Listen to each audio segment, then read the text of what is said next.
Rourke's cold stare cut through the air like a blade. "Just leave the file on the table, Miss Carter. We'll handle it." Evelyn hesitated, her eyes darting between the agents, hardened faces, rigid postures, the faint gleam of weapons holstered beneath tailored suits. But something in her gut told her to stay.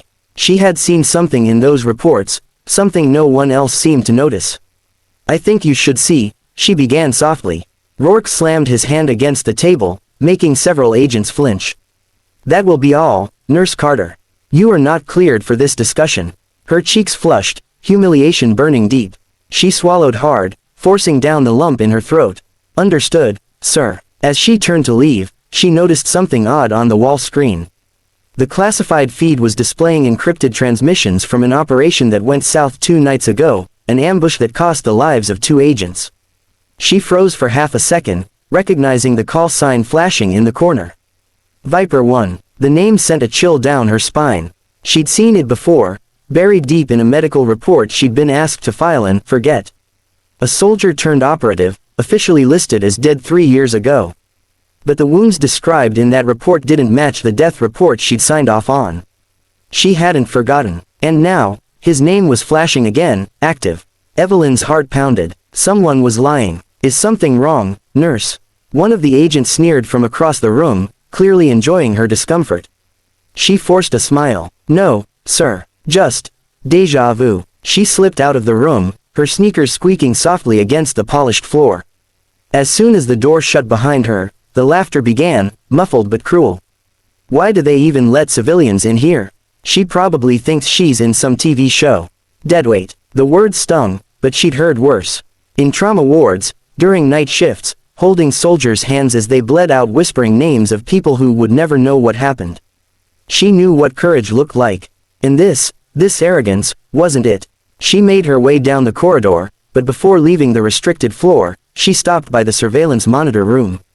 A pair of analysts sat there, bored, scrolling through feeds. Evelyn leaned against the frame. "Hey," she said, trying to sound casual. "Can you pull up the feed from sublevel 3, Bay 12? One of the analysts frowned. "That's not for medical staff." She bit her lip, then lowered her voice. "Look, I treated one of the detainees they brought in last night. I think there's a mix-up in his file. His vitals were wrong. Like, too perfect." The analyst, curious, tapped the keyboard. "What do you mean, too perfect?" Evelyn's eyes fixed on the screen as the camera feed came alive, showing an empty holding cell, pristine. "He was supposed to be under sedation," she murmured. "That's not a holding cell anymore. They cleared it." The second analyst shrugged. "Orders from up top." Rourke's team took the detainee out at 0300. Her pulse spiked. "Without medical clearance." "Apparently he didn't need it," the analyst said, unconcerned. She exhaled shakily. "That's impossible. Whoever that detainee was, he'd been awake. And alive." As she turned to leave, a voice buzzed through the internal speakers, sharp, commanding. "Attention, all personnel. Security lockdown, levels 1 through 3. No exits permitted." The analysts froze. "What's happening?" Evelyn's stomach twisted. She knew that tone, Rourke's. Something had gone wrong. Within seconds, the corridors filled with motion, armed agents rushing past her, radios crackling. Evelyn pressed herself against the wall as one of them barked orders into his comms. "Contain the perimeter. We have internal compromise. Repeat, internal compromise. Suspect is in the building." Suspect. Evelyn's eyes widened. They weren't talking about an external breach. Someone inside had turned, and then she heard the name again through a distant speaker. "Viper 1 has breached sublevel 3. He's heading up." For a moment, everything inside her went cold. Viper 1, alive, here. The chaos around her blurred. Agents shouting, alarms blaring, and through it all, Evelyn remembered that face, the soldier she had once treated in a field hospital overseas. The one with the scar under his left eye and the quiet voice that said, "If I make it out, I'll burn the rot from the inside." She had thought he died in that explosion. But what if he hadn't? The elevator doors slammed open ahead of her, and a wave of tactical agents poured out. Evelyn stepped aside, but not before she saw one of them drop, clutching his throat, as a shadow moved in the corner. Fast, silent, precise. Viper 1. He moved like a ghost, disarming one agent, using another as cover. The hallway filled with flashes of suppressed gunfire. Within seconds, the elite team that mocked Evelyn was on the ground, groaning or unconscious. And then, silence. Evelyn's breath hitched. Viper turned, his face half hidden behind tactical gear, eyes locked on hers. For a heartbeat, neither spoke. Then his voice, calm but deadly certain, "You shouldn't be here." "I could say the same," she whispered. He froze, maybe recognizing her voice, maybe remembering the woman who'd once stitched him back to life in a tent surrounded by gunfire. His jaw tightened. "They told me everyone from that mission died." "They told me you did," she replied softly. Before he could answer, a burst of gunfire echoed from behind. Evelyn ducked instinctively as Viper spun, firing back with surgical precision. "Traitors," he muttered under his breath. "It's not what it looks like, Evelyn. Half this room, half this agency, has been selling intel to foreign buyers." Her heart thudded. "That's why you're here," he reloaded, eyes sharp. "I'm here to clean house." Through the smoke and chaos, she saw Rourke emerging from the far corridor with 2 agents behind him, guns raised. His face twisted with fury. "Stand down, Viper," Rourke barked. "You're a ghost, an unregistered asset. You have no authority here." Viper didn't flinch. "Authority died the day your men executed my team." Rourke sneered. "We followed orders." "From who?" Viper demanded, his voice dark and dangerous. "The same foreign contacts you've been feeding." The accusation hung in the air. Even Evelyn could see the flicker of panic in Rourke's eyes. Before anyone could move, Viper turned his head slightly toward her. "You said you saw something in those reports. That's why they kept you around." Evelyn's mouth went dry. "You mean, they knew?" "They always know," Viper said quietly. The lights flickered. Somewhere deep in the building, the power grid was being overridden. The air felt electric, alive with tension. Evelyn's instincts screamed at her to run, but her feet wouldn't move. Because somehow, she knew, this was bigger than either of them. And this time, she wasn't walking away. As sirens wailed and shadows shifted in the chaos, Evelyn Carter, the civilian nurse no one respected, took a deep breath, stepped closer to the man the world thought was dead, and whispered, "Then let's take them down together." Viper's eyes softened, just for a second. "Stay behind me," he said. And as the next wave of armed agents stormed the corridor, the nurse who'd been dismissed at the FBI briefing picked up a fallen weapon and followed Viper 1 into the war raging within the heart of the agency itself. The hunt for the traitors had begun. Gunfire ripped through the corridor as Viper 1 moved like a storm, calm in chaos, precise in destruction. Every shot he fired was deliberate, every movement fluid. Evelyn stayed behind him, her hands trembling as she clutched the sidearms she'd picked up from the floor. The nurse who once stitched bullet wounds now found herself in the middle of one. "Down," Viper barked, pushing her behind a steel column just as a grenade clinked across the floor. It exploded in a burst of smoke, filling the hallway with gray haze. Evelyn coughed, eyes burning, as silhouettes moved through the fog, Rourke's men, advancing. "They're cutting us off," she gasped. Viper's voice was steady. "No, they're hurting us," toward sub-level command. She frowned. "Why?" "Because that's where the data servers are." "The proof," he said, ejecting his magazine and slamming in a new one. "Everything they've been hiding is stored there. Black contracts, offshore accounts, operations under false flags." He looked at her, his voice low. "You were never supposed to see those medical files. They kept you alive because they thought you didn't understand them." Her pulse quickened. "But I did. The biometric codes on the files, they didn't belong to wounded agents, did they?" Viper nodded grimly. "They belong to the moles. The ones on payroll from foreign intelligence." Her heart sank. All those nights she spent signing reports, thinking she was doing routine clerical work, she'd been processing medical clearances for traitors hiding inside the FBI. "Why tell me now?" she asked, voice barely a whisper. "Because, Evelyn," Viper said, his gaze burning through the smoke, "you're the only one left who can expose them. You're the one who can decrypt the medical file chain. You had access to the clearance keys."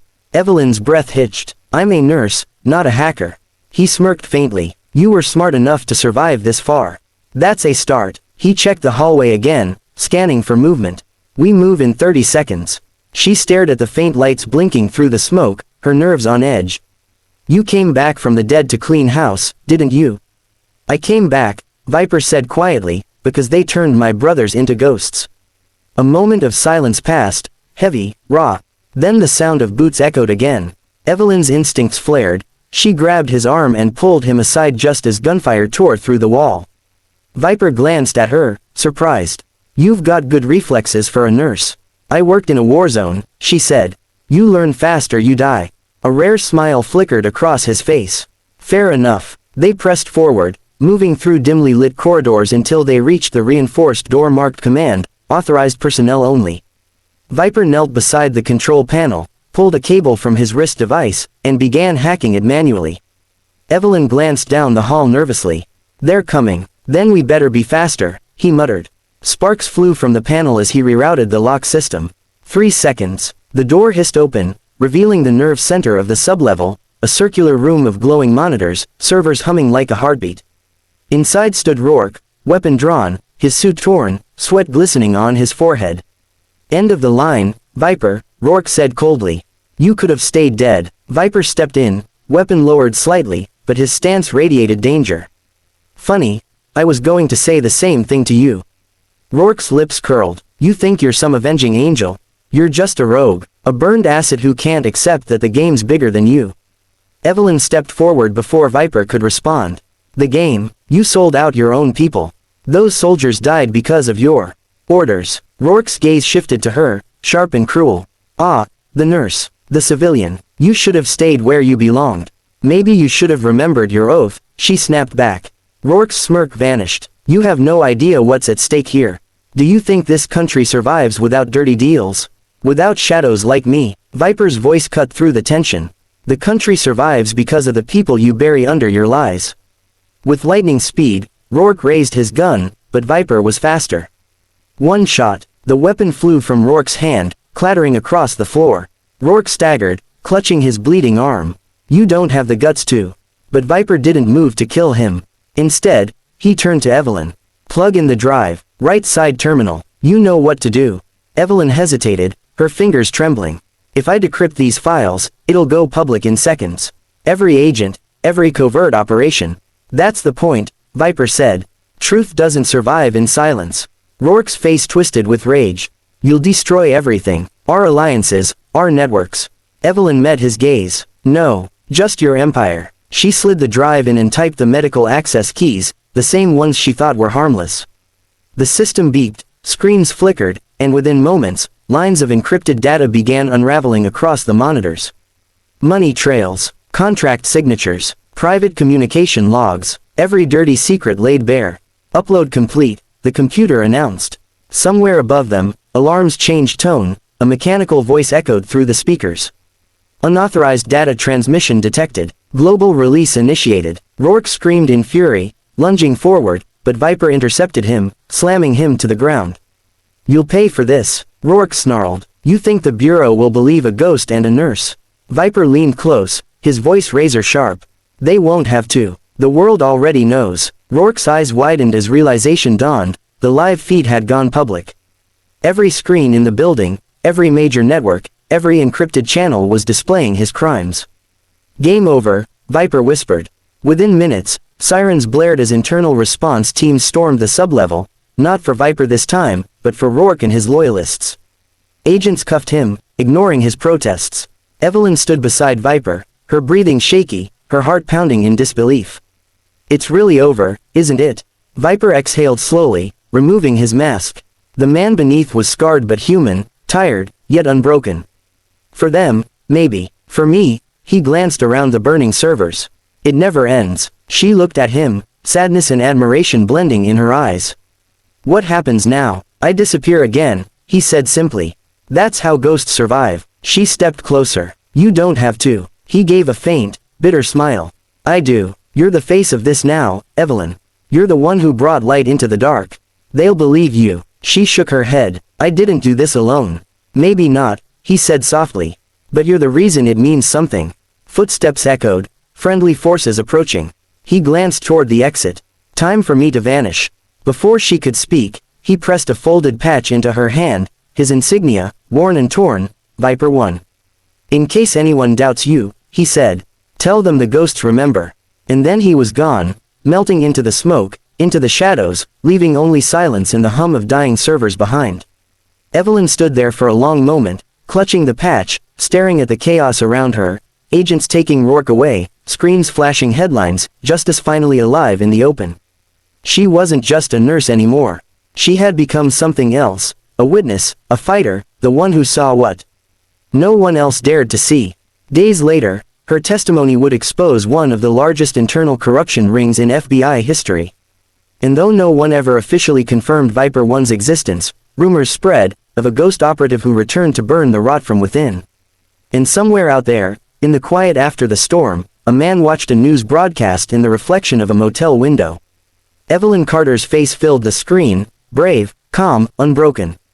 Viper smiled faintly, whispering to himself, "Told you she could do it." Then he vanished again into the night. Because heroes disappear, but legends like Viper One, never really die.